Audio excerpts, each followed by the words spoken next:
Xiaolu, it's great to see you here. Thank you. And I believe this is going to be Xiaolu's last public performance before a momentous event in the new year, in the form of a baby.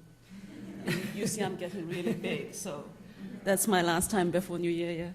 And I wanted to begin, given the theme of the workshop today, I really wanted to begin with just talking with you a bit about, I mean, I know that you write in English for English language readerships in the UK, in the States. You also write in Chinese and published in Taiwan, not so much in the mainland. The last two books only published in Taiwan, as most of Chinese writers suffered when you left China. Somehow mainland stopped publishing you. Yeah. But I really wanted to start off by talking with you a bit about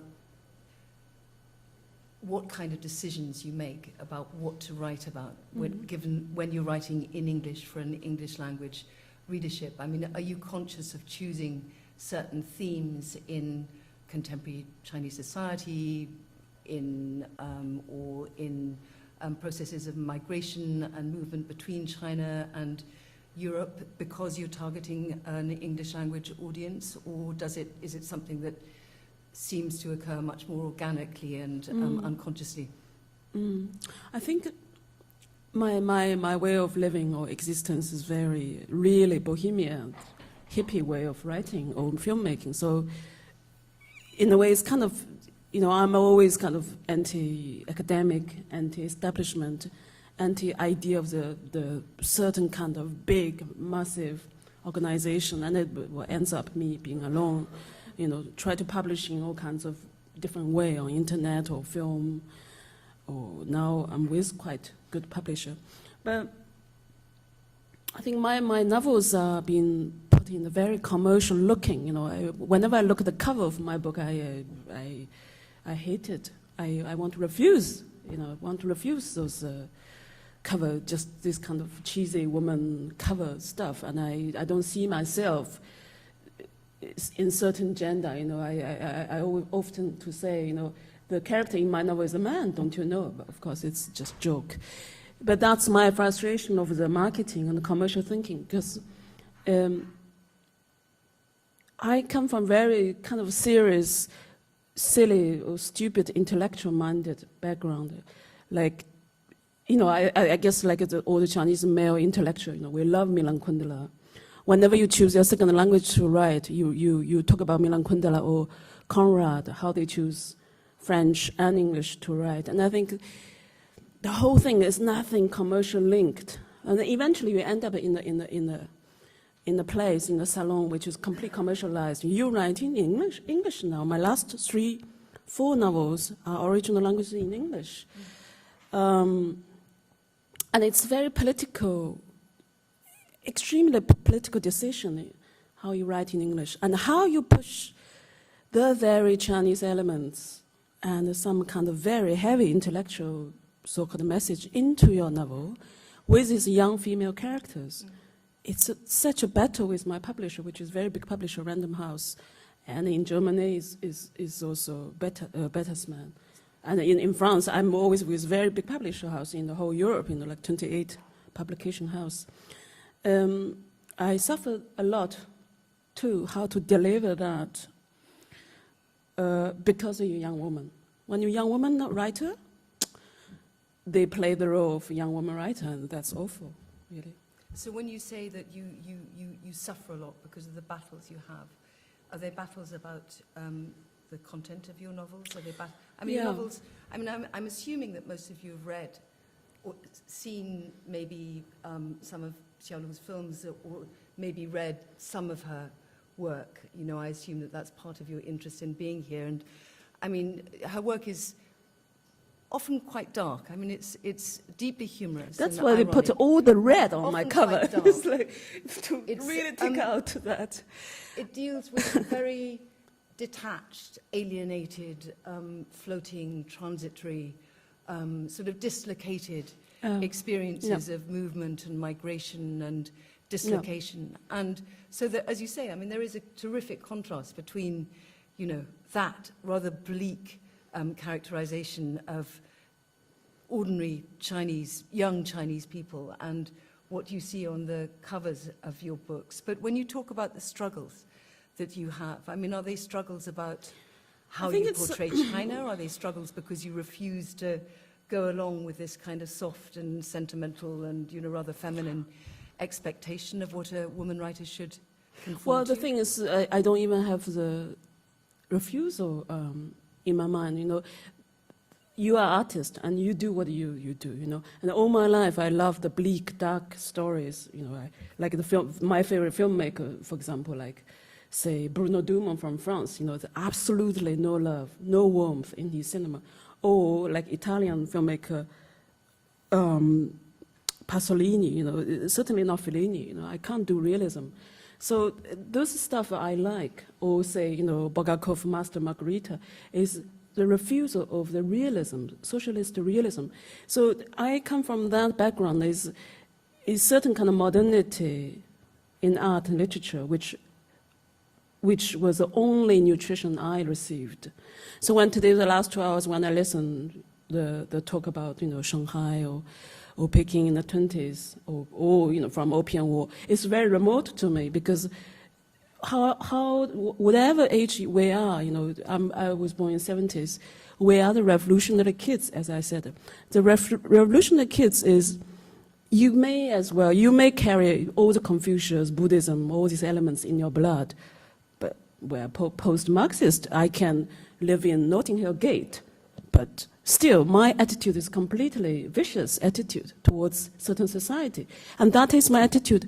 So with that attitude, okay, in England it's not very welcomed if you have attitude, sorry. But because I know better, I live in Paris and Berlin for 4 years. But you can't change anymore. I'm nearly 40, I don't think I can change. For example, the first one I wrote in English is a Concise Chinese-English Dictionary for Lovers. And that's after 5 novels I published in China. So that was a novel I wrote when I came to UK, 2003. And that was the first time I left China, came to the UK, you know. So the idea was, you don't write to establish your English market, fuck it. You don't write for that. You write because absolute loneliness, which is intellectual loneliness, beyond the physical loneliness. Physical loneliness is easier to sort out, you know. When I talk about intellectual loneliness is, you can be Milan Kundera or Andy Warhol. Forget it, fuck it. No one ever knows what's in your head. So you can be Pasolini, whatever, but people will talk about Cixi, the emperor, you know, the emperor's mother, you know, something your grandmother would know. You think, sorry, where's the last 100 years Chinese history gone? And has ever modernity happened in China so radically than anywhere in the world? Yeah? So you might think this is a bit like Little Red God attitude, but sorry, we are living in the nowadays, you know. And but that's certain, I think it's kind of silly young age in me. But I see when I'm 75, might be the same. Well, I say that is because that's intellectual loneliness. The stuff you love, the education after the communism you receive, which is, you know, French Nouvelle Vague, Italian neorealism, or American after 70s Andy Warhol stuff. You know, it's more like Ai Weiwei's education, you know. Those stuff are so strong in China that build you, and you want to release it with a new form. But then you don't have the bridge, which is English publication or French publication. You don't have the new bridge to release your passion. And that builds up as a frustration, I think. With Concise Dictionary, I wrote the beginning is really a bit like Laurent Barthes' Lover's Discourse, you know. Very, very intellectual. There's no story. And I remember for 2 years, the manuscript was in my agent drawer because it's unreadable. So after 2 years, I took back the original manuscript, and I tried to establish 2 characters, which obviously a man and a woman. And of course, I was so naughty, so the man has to be homosexual, bisexual, because I cannot stand the idea of Oriental girl falling in love with a straight white man. I think, look, this is, I don't need to add that again, you know. So the man may as well just bisexual. oh, homosexual. And I think these elements are took out a lot, in this version. There's very little hint. There's one section is about the man and woman met in the cinema. It's in the Lumiere. They were watching Fassbinder. Why? What the hell? They watch Fassbinder? Because I only love gay cinema. And okay, I'm straight. But those elements, because I want the man is just a homosexual. And this peasant girl has no idea of what's homosexual. She used the communist peasant form to reform a man from a free society, even sexuality. And that is kind of George Orwell ideas like, your sexuality, I don't consider. I have my big China identity stuff to rape your identity. But those ideas, of course, gone in this version. So, I mean, are you conscious that you're writing about China and about Chinese people when you write for an English readership? Or are you writing about bleak, dark, transitory, alienated experiences? Because I read your work and I look at your films and I think, gosh, this is a statement that could be applied to many, many experiences of exile, of dislocation. Absolutely. I mean, this, you can't help. You are writing a certain kind of China, and especially children like me who grew up in the 70s, 80s, absolutely countryside in the province until I was 20. So I left the village, my province, when I was 20. I went to Beijing to study art. You are village kids, and your experience is very, very peasant experience. That inevitable, all your stuff actually really solid Chinese.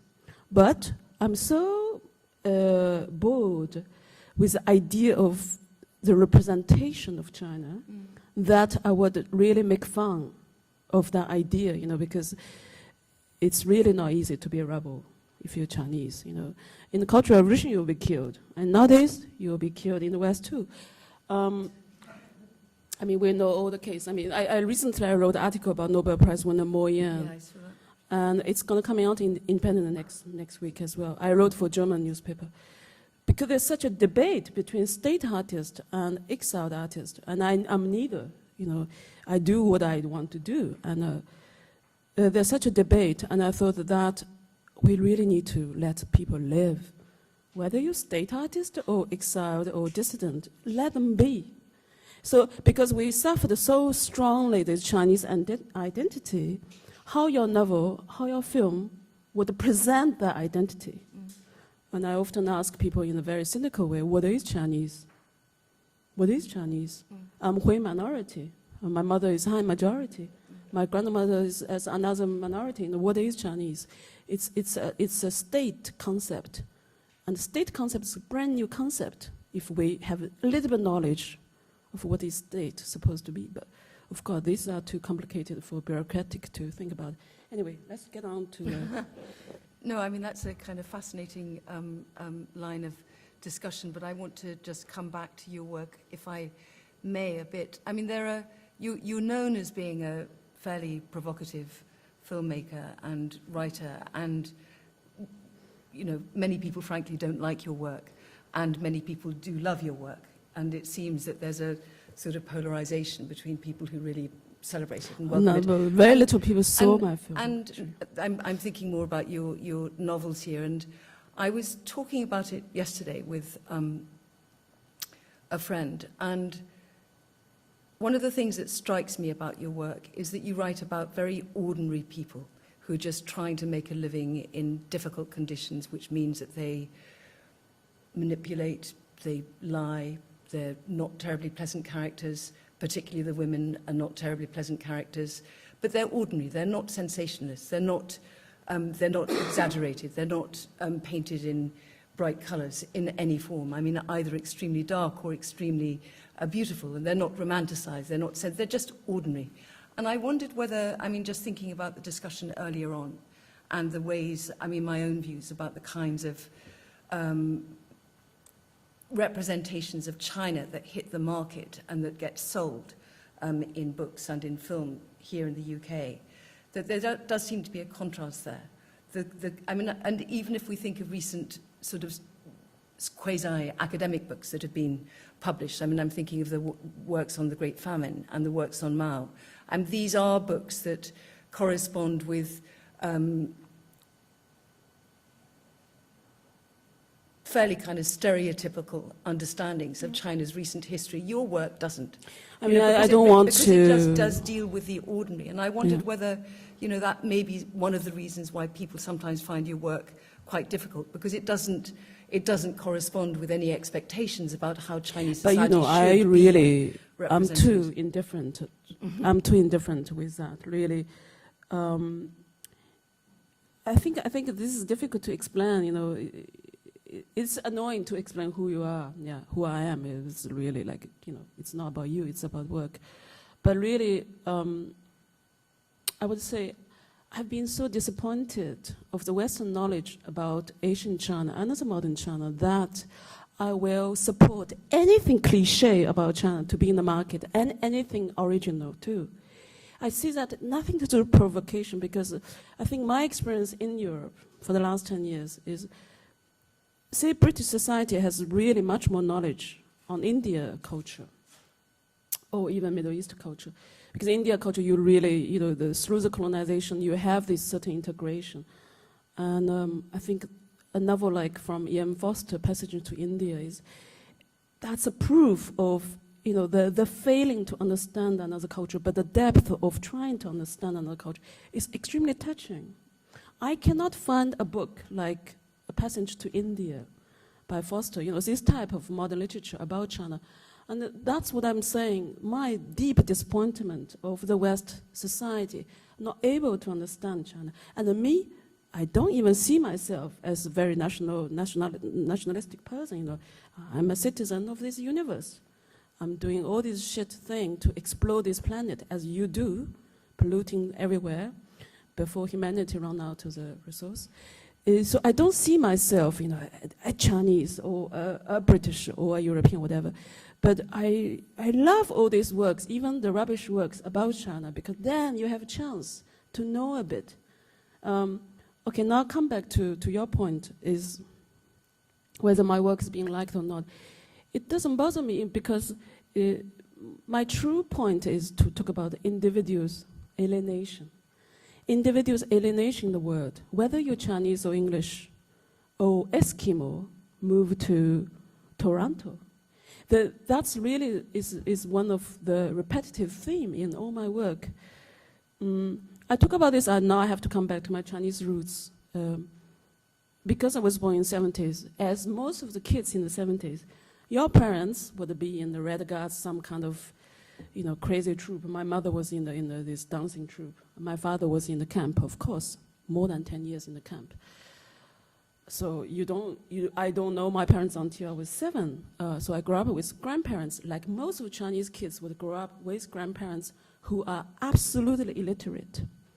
Okay, so this alienation has been built from very childhood. You don't identify with the feudal society of grandparents' life way, because you were born in the Cultural Revolution time. So you're supposed to be post-communist kids. But we have no education at that time, because the 70 absolute bleakness during the Cultural Revolution, you have very little stuff to see and to read. There's no free stuff to read, apart from, you know, say, you know, 20 books allowed to read. And then you come to the 80s, is really the free form. In the end of the 80s, you have Menlongshi, mystery poetry. You know, the government translated Silver Plath, you know, J.D. Salinger, you know, even Bolkovsky, all this stuff. You suddenly swim in the sea of the freedom of the Western literature that you cannot digest. It's like I give you a Dostoevsky book to my grandmother. She cannot digest Dostoevsky. So you suffered from this complete breaking down of your culture and the supposed modern culture you're supposed to inherit or to learn. And I think this is deep alienation, how you grow up in a very traditional society and facing this extremely modern, westernized society. And this is stuff I like to talk about, you know, in UFO In Her Eyes, or Village of Stone, or Concise Dictionary, you know, or my other films as well, is you're being completely cut from where you come from and where you're going towards. so then in that sense, I say, I don't give a damn of I have to write about certain society. I write about individual disaster. And I think it's absolute sadness in the modern society. We have that beyond all kind of particular culture. A Middle East immigrant have very rigid Muslim education. A woman, say, come to Paris or London, she become lesbian, she become non-Muslim culture. It's such a loneliness and alienation she's facing. And that is something I'm absolutely interested in. So the rest is just, for me, is cultural baggage, which attach in me, with me, and forever. And there's a cultural habit, I express, because I know that codes. But I'm not extremely attached to that. Yeah. Do you write very differently? I mean, I haven't read any of your stuff in Chinese. And do you write very differently in Chinese? You see, there's something... Because given that you're writing for a very different readership. Yeah, it's interesting because when we talk about Chinese writing or literature, we never talk about the language. Language after Cultural Revolution, the language after 1949, the language of the post-Mao literature. We never talk about this, and I think I found that's okay. Another thing about intellectual loneliness is, you talk about, emperor or king, whatever, In England, I think you have this tradition, from Shakespeare time to Victoria time. There's a continuation without being cut until now. In China, the post-Mao time literature is northern Beijingese. In the West, you call that Mandarin. It's northern Beijing-based dialect. I come from Zhejiang province, which actually is Fujian. My old grandparents are from Fujian. My language, which I grew up, has nothing to do with northern Beijing language, neither my writing. So I write, southern than Shanghai. The language system is, you use same characters, but the sensibility, the sentiment, the stuff you're interested in is very southern. It's province-based. It's nothing to do with emperor's history or Mongol. You're going back to the north. So after Mao, you do Mandarin in the school. You study Beijingese language literature, which is Wang Shuo language, or even Mo Yan, the Nobel Prize winner, is northern language. And I remember I wrote a very angry article when I was very young, like 19, before I went to the Film Academy. I said our type of the intellectual or writers, because I started as a young poet in the Menlongshi mystery poetry time. We are the writer who lost our original language. Is we don't write in the northern Beijingese language. And so when I wrote Village of Stone, that was quite early novel, when I was 20. And then I wrote 20 Fragments of Ravenous Youth when I was 19. These are published very early on. No one really cared, those kind of young novel. I didn't like writing those language because what I like is Eileen Chang type of language. Very thick, wet, very atmosphere-based, non-colloquial, melancholy, sexual, non-revolutionary, non-little red book, Mao slogan-based language. That's a language I treat as literature. So now, this kind of language has no power because the contemporary Chinese literature is northern language. And that's the reason I wrote an essay published in Shucheng, which is called Book Town. I was writing column before I left China. I found it absolutely no joy writing that kind of northern language, so now I stopped. So I'm saying that it's so complicated within the literature of China. Very little writers talk about this, how the northern power conquers the southern mentality. We have to force write in the Beijingese language. And I never liked the Wang Shuo type of literature. So, okay, now I write in English, and one day I might write French. But all these are, in a way, it's a secondary problem.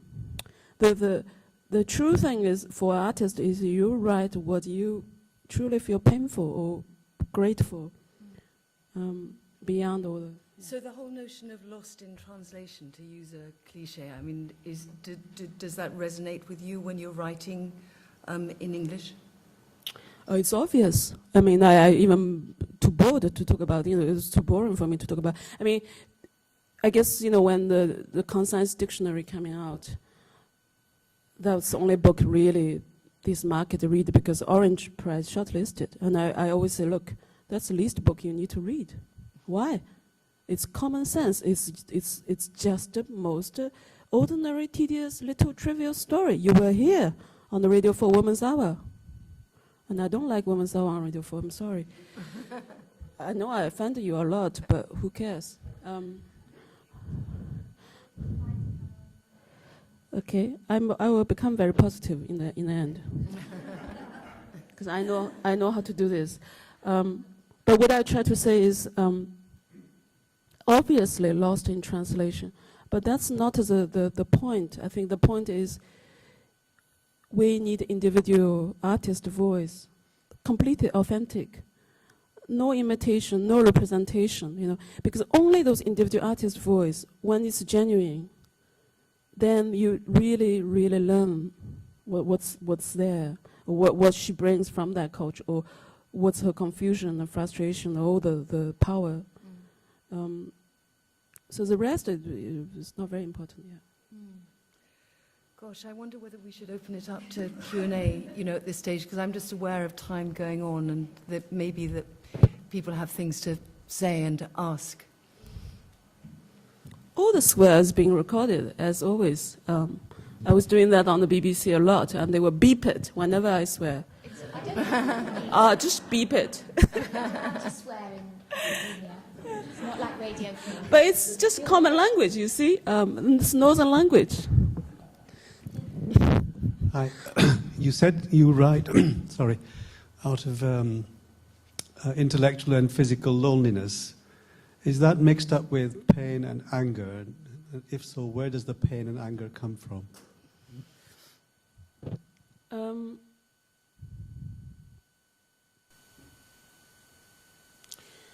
Well, it's quite abstract question for some kind of emotional explanation.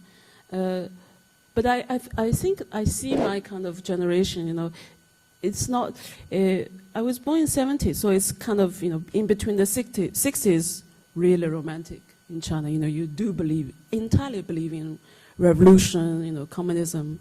And in the 80s, if you're born in 80, like the character in my films, they're always born in the 1980s, is absolutely indifferent to the political talk. So they're apolitical, even asexual, because that's a modern way of living.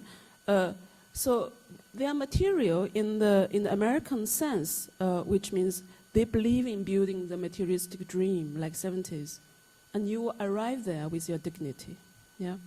So, because I was born in 70 in such a crazy, strange family, so the certain romanticism was lost in me, and then replaced by the anger of faith. See, the faith. What it was a faith. If you were born 60s, you believe in those things. Yeah, the very ideological thing. So the anger comes with lots of confusion. Do we supposed to live ideologically in China? Okay, nowadays this is a joke, but I do. I live very politically, and I see myself as political intellectual, and I absolutely detest a writer who has no social vision. I absolutely detest a consumeristic writer only feeds the appetite of the story consumption for the readers. Yeah. So these are my stand. I'm not giving up, even I'm hugely successful like J.K. Rowling. This is a dignity an artist hold, whether it's stupid or silly or non-fashionable, because that is a value you build. Yeah, in my last 40 years' life, I build this value and I truly value it. Without, I think, without lightly put, I wouldn't lightly put this value, and that might create the frustration with modern society, who people pick a book, oh, the story, they need a page turning. They cannot take a paragraph of Milan Kundera type of jumping out from the novel, reflect on it, doing some philosophical, or Tolstoy type of philosophical pondering on novel. They cannot do it. Even the publisher will delete it. This I cannot take it, yeah. So that would be the frustration, anger also come from the reception of the society. Can I just, Nikki, go on.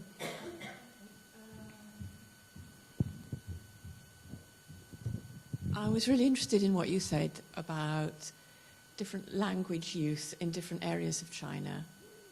And I think you also said that it was more than just the use of language, it was sensibility, the sensibility of writers. And I wonder whether you, as a writer coming from the southeast, writing the way you do, whether you think that that affects your reception in Taiwan, whether you're popular and read in Taiwan because of the kind of language you use, the kind of sensibilities you have in your writing, or if you're read in Taiwan for other reasons, or a combination of... Yeah. Well, I think at this moment, for the last 20 years, Southern culture has no power in this global. I always talk about global. Sounds like pretentious, but sorry, we are in this global world. Southern literature has no power, and the Southern art has no power. For some reason, I think when I was in Taipei, doing some readings, I behave really like 70s Little Red Guard. I also criticize them. For example, I grew up, of course, reading Zhu Tianwen, watching Hou Xiaoxian film. I love it. But nowadays, I cannot pick up an essay from Taiwan to read. It's too soft for me. It's so soft that I lose my faith on those literature. And I recently, I think I barely read any Chinese now because my ambition to conquer the English writing. Recently, I picked up a Chen Zhongshu book. It's so soft that I cannot read. And that is difficult to say, in the South, I think perhaps for the last 100 years, the Southern culture is less so aggressive, and it's the trend, the power, the intellectual power is from the North. Scandinavia word, English word, North American word, certainly not South American word. It's them, and it's very interesting, how the ambition come from the North, in the last 100 years. And often my documentary film always in this kind of festival called North vs South debate. It's so interesting. It's not called East vs West, North vs South. So I'm, of course, with, Central, Latin American, African, and Asia, But Asia is a very complicated concept. But you are in the South group, meaning the third world, undeveloped, unsophisticated culture. Because we are still in the agriculture culture. That brings back, the traditional way of living, traditional narrative, even say, they talk about Africa literature, see the Africa surrealism. But it's just the identity hasn't established yet in the Southern world, those stuff. So I don't know, it's quite interesting, complicated.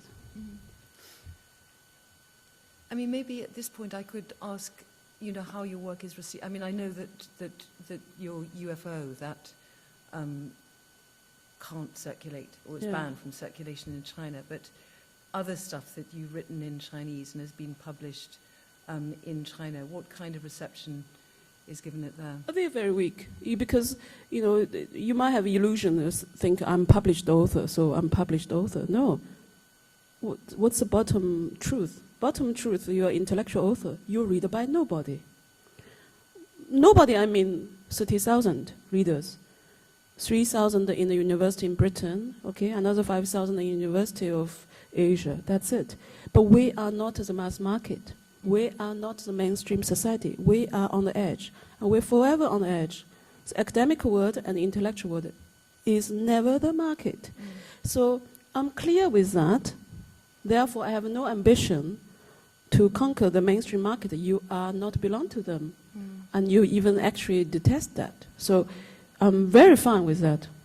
Can I ask you a question? When you were talking about the Chinese dictionary for lovers, and you said that, you know, originally your ideas were to have the male character being bisexual and I can't remember what else, but you said that in the editing it got toned down and you weren't happy with the way that it was in the end. Whereas when I read it, and obviously I read the edited version, those things did come through to me. So they were still there to a certain extent. And I just wondered how much you get edited, and is that a kind of censorship that happens to you here? And how much control do you have over that?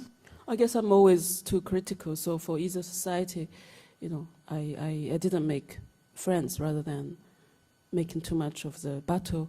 I will say one example, yeah. The diction novel is really a strange case because the sexual quantity in the later part of the book, I thought that we would never publish in China. But it was published and translated and nothing changed. It was perfect. You know, it's exactly like that.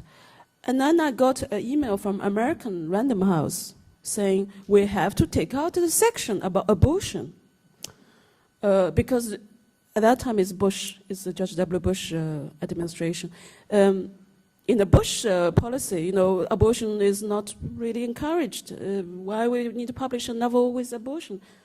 I couldn't believe it. I thought I'd get back to Ireland. Sorry, if anyone of Irish here. Because I only heard this kind of case in Ireland, yeah? I was so angry. So I was so critical about Western censorship that extended my discussion about Western commercial censorship, which is great. You are a great artist. Not very marketable. Not publishing. This is worse than political censorship. So it's an illusion we believe in the communist bloc. The censorship is so terrible. I mean, what a joke. Are you completely blind or not? I mean, if your novel has no girl on the front, you can't sell. I mean, it's crazy. So no illusion.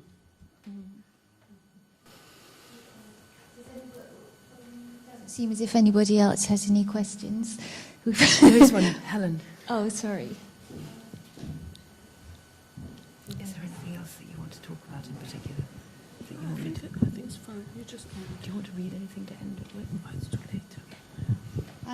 I'm asked this question half understanding and half not understanding, that when you say that you're from the south and that the language that you would be forced to write in Chinese would be from the north, are you not tempted to try to write in your language, to say what you want to say in your language, in the words or the meanings and the sensibilities, rather than trying to do it in English? Oh, I'm writing both language. I mean, so far, you know, some stuff now I write. For example, the recent novel is quite a long novel. It's coming out at the end of next year. It's really about English translator try to translate a bunch of letters from China, and that's a novel that has to be in form in the English and the translated English kind of language. But then on the other hand, I did write a quite big play in Chinese recently. The only problem is I cannot do it in China because it's somehow too political, you know. The commission in the beginning, they said they can do it, and now I can't even publish. So I have to make it back into English in order to publish. I mean, I'm for everything, yeah? I'm for everything, like any ambitious artist would do. You know, you would do any language. I mean, one day I might write in French or whatever. But the point is every artist has its own strength and the beauty, even the ugly beauty.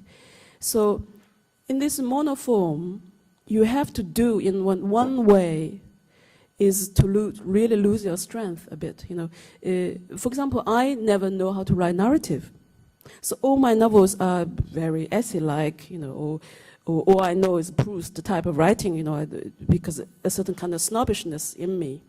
So I don't really follow the plot. Yeah, I don't like the plot. Yeah, it bores me. So I like this kind of intellectual, sparkling essay reflection. But in order to be published, nowadays, everywhere in the world, in China, in Japan, in America, in Britain, you have to have a strong narrative drive, which I cannot write. So your question is, now, do I give up? Never. I write another 3 novels. Try that. To survive as a person materialistically, and to survive as an artist ambitiously, yeah, you have to conquer that. Then you die. Whether you lose the one or then you die. It's really cruel market. I don't talk about commercial market. Is you as a readership, how I communicate. To have a bridge for them to enter in my world, I have to have a bridge built for them first. And often the reader doesn't give in first, or the publisher doesn't give in. So you have to give in, open completely. And that's quite a painful process. If you're an ambitious artist, you have to open. Mm.